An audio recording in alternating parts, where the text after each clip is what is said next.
So I just got back from a church service, and one of the things that I was struck by, because quite frankly I wasn't paying attention to the message. I usually don't.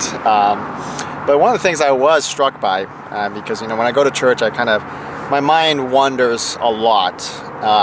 It wanders in multiple directions, and every direction except the actual message.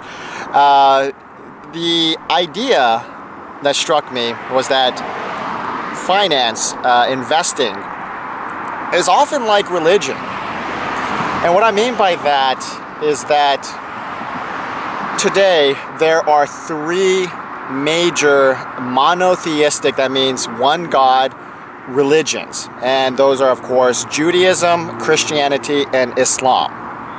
And of course, there's multiple other religions in the world, but these are the three major monotheistic religions, and they are in constant conflict with one another. Now, I'm not going to go into all the political intricacies of why that conflict exists.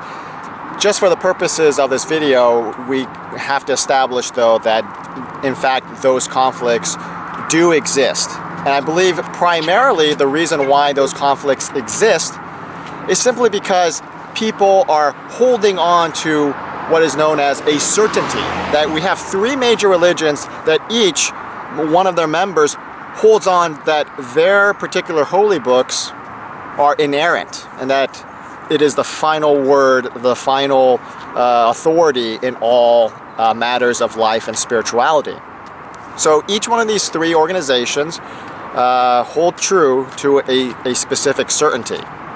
And one cannot negotiate amongst these three organizations, because when you engage in debates, ultimately each one of them will then resort back to their holy book and say that this is inerrant, this is an absolute certainty, and I will not deviate from this certainty, from this truth. And in a similar fashion, it works like that in the financial markets. I'm an independent analyst. That means that I just look at the data, and if the data leads me to hold a bearish or bullish position, that's how I will react. That's where my decisions will go. A lot of times, though, investors are emotional. They hold to a certainty that they have conceived in their own minds, in their own hearts. And they say that Apple stock will go higher. It absolutely will, and that's why I will buy these dips. I could analyze the crap out of Apple stock, and I can bring in documents upon documents of financial statements and balance sheets and all that stuff, all that good stuff, all the technical information, fundamental information, some rumors from insider information even. I can bring all that to the table. But a lot of investors, they're so emotional, they're so emotionally tied to their investments that they will absolutely not hear any facts at all. They will not hear any facts that deviates from their certainty, from their position of certainty. And so, again, we can start analyzing everything, but this investor will hold on to the certainty that Apple stock, as an example, will move higher or it'll move lower, whatever that certainty may be.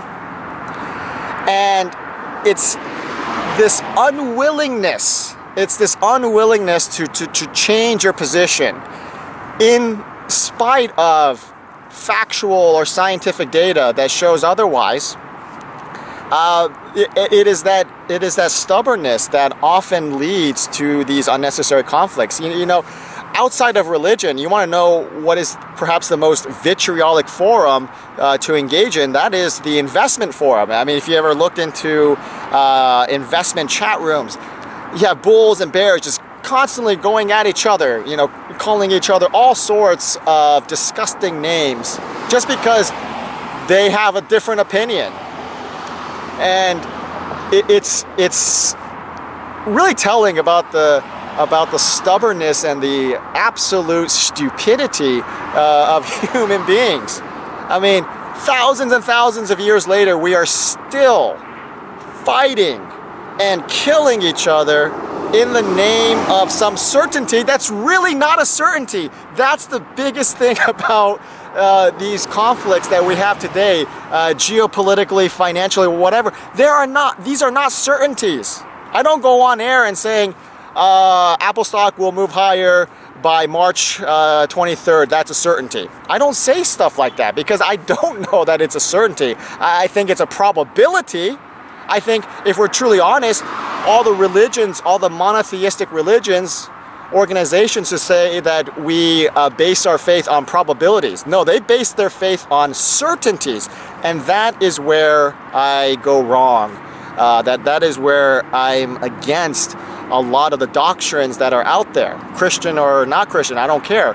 These are doctrines that are based upon certainties that are not certainties. And I'll give you a very clear example. A lot of people say God exists, and we see evidence of it. And I agree, yes, we see evidence that God exists, but we have no certainty that he does. Certainty is the highest scientific standard. We don't have that. If we did, everybody would be Christian or Jewish or Muslim. But because of that lack of certainty, there's a lot of ambiguity, there's a lot of debate. And my point is that moving forward, one of the challenges that I would bring to my followers or subscribers, what have you, is to not base your life decisions on what is interpreted as certainties. Base it on fact, base it on scientific research, base it on mathematical probabilities. By basing actions on probabilities, you are at least being intellectually honest. But by saying that you're basing things on certainty, that is an extremely dangerous road. Certainty is probably the most dangerous road to traverse, simply because there's very few things in life that are certain.